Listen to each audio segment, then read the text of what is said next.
Welcome to the Gaslamp Quarter of San Diego. We're going to walk through this boutique hotel.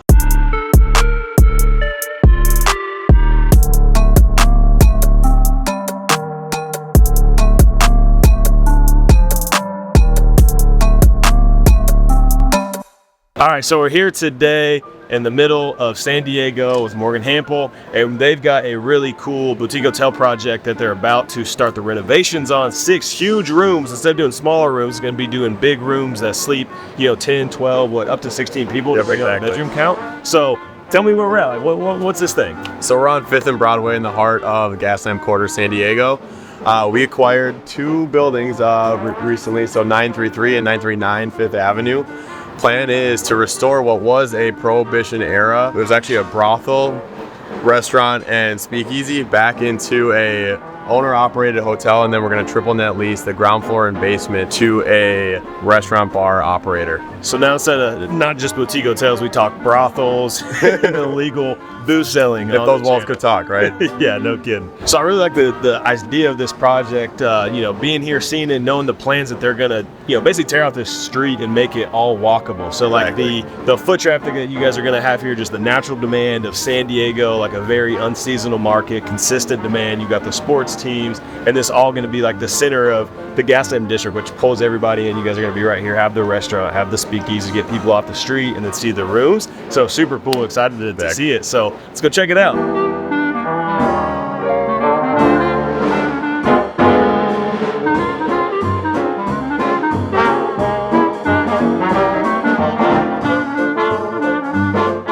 All right, so we made it inside, checking out this place, and kind of one of the first questions I wanted to ask and get into to help people kind of visualize these type of projects, how you might invest in a boutique hotel or put one of these together yourself. So from the beginning, how'd you find this thing? There's 2 buildings, right? So 933 and 939 5th Avenue. Right now we're standing in the north building, which is 939. The south building was originally on market being sold. We knew that we wanted to do and bring this penthouse style boutique hotel concept to 5th Avenue, and we really like that property. We wanted to get both sides, and so we secured the south building in March and then the north building in October. So it's 2 separate transactions. Total, we got it for about $3.6 million. And that was all capitalized with private investors in a 506B raise. So as far as funding the project, was the full $3.6 million raised, or did you have a bank loan or any SBA debt or anything like that, and then raise the equity portion, or was it a complete raise? So we have 3 real parts to the capital stack right here. So we have equity. We raised about 1.1 to 1.3 million, exact number. But then we have 2 notes. So on the south building, we have a seller note about roughly 1.5 million that the seller is carrying back, that we're paying interest only with. So it was a great relationship we have with the seller. They're being flexible with us in the uncertain times that we kind of are in right now, which has been awesome. And he gets to continue to get cash flow while we secure permits. Financing, man. Exactly. It's the best way to get into these deals. Exactly, right? Creative, yeah. And then on the north building, we have a bridge loan that our potential construction lender offered us. So they're holding this right now. And so with the 2 notes, once we have permits in hand, end of the summer, early fall, the construction loan is going to go in and take over first position across both sides, and then we'll start taking construction draws and begin the project, and then equity will fill out the last chunk there. That's how it works out sometimes. It's not always 2 separate transactions with 2 buildings. It's not always a one size fits all of, hey, we have to go get bank debt, raise 25% down. It's often not the case at all. Exactly. On the commercial side with boutique hotels, I mean, look at the condition of this place when you buy it. It's not primed up for really good financing. So I love the creative piece and how you guys put it together. Yeah, exactly. When it comes to seller financing too, a lot of these owners that have been in the business for a long time, but may not be their actual primary thing they spend their time on, may not even be familiar with seller financing. So it's another tool for your tool belt to bring it up to them. They may not even be thinking of it. And then once you kind of share them the upside for them on the continued cash flow and all the other things and flexibility that comes with seller financing, you'll find some creative sellers who are willing to play ball on a creative deal like this. Yeah, such a good point. You got to let them know what the options are sometimes and really pitch them on it, or just educate them on what might be best for them.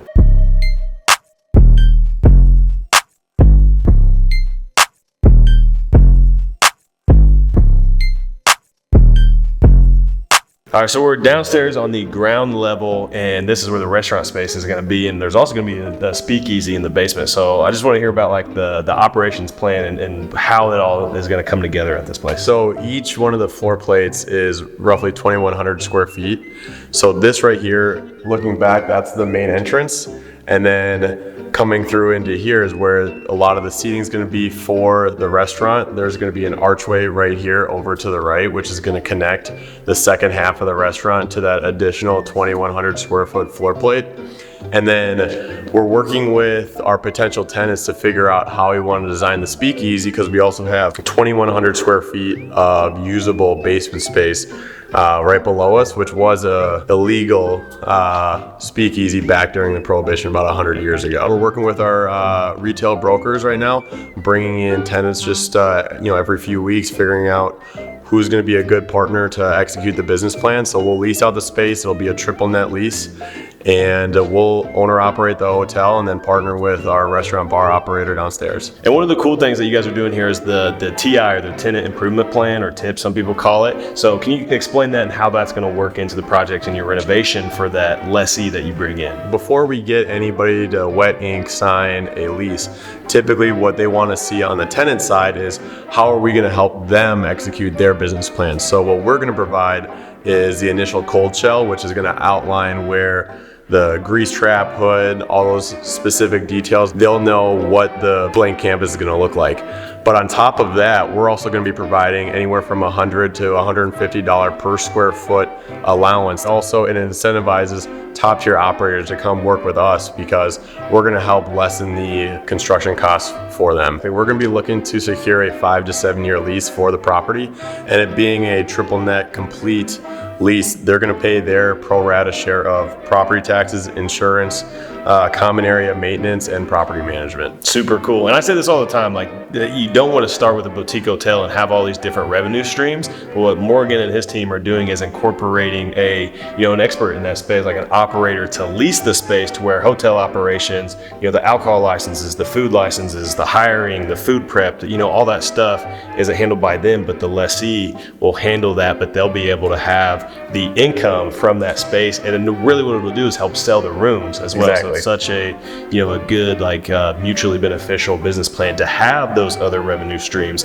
but you just want to set it up in a way that's like operationally sustainable for you to do based on your experience level.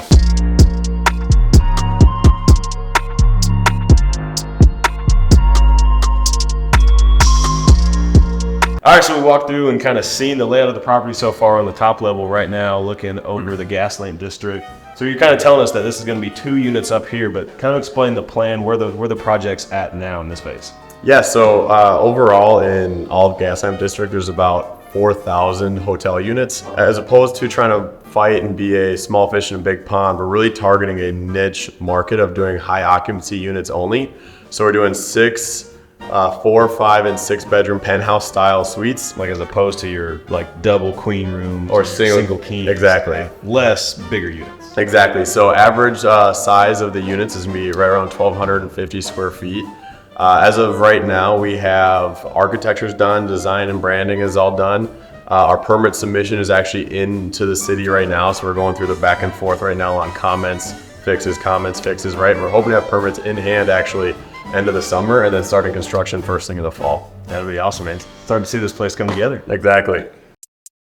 If you want to learn how to find, fund, and operate cool boutique hotels like this, then my Boutique Hotel Mastermind might be right for you. So I'll put the link in the description of the video, and you can go check out that and apply if you're interested. This is my group for high-level investors and operators looking to scale their portfolio with boutique hotels and get to work with me personally and other cool investors like Morgan here. And speaking of some of those cool boutique hotel investors, stick around till next week when we release a video of our Palm Springs boutique hotel tours. We just had a member from the mastermind close last week, and we're going to go see it with them next week, kind of go over their operations plans and get working on this boutique hotel.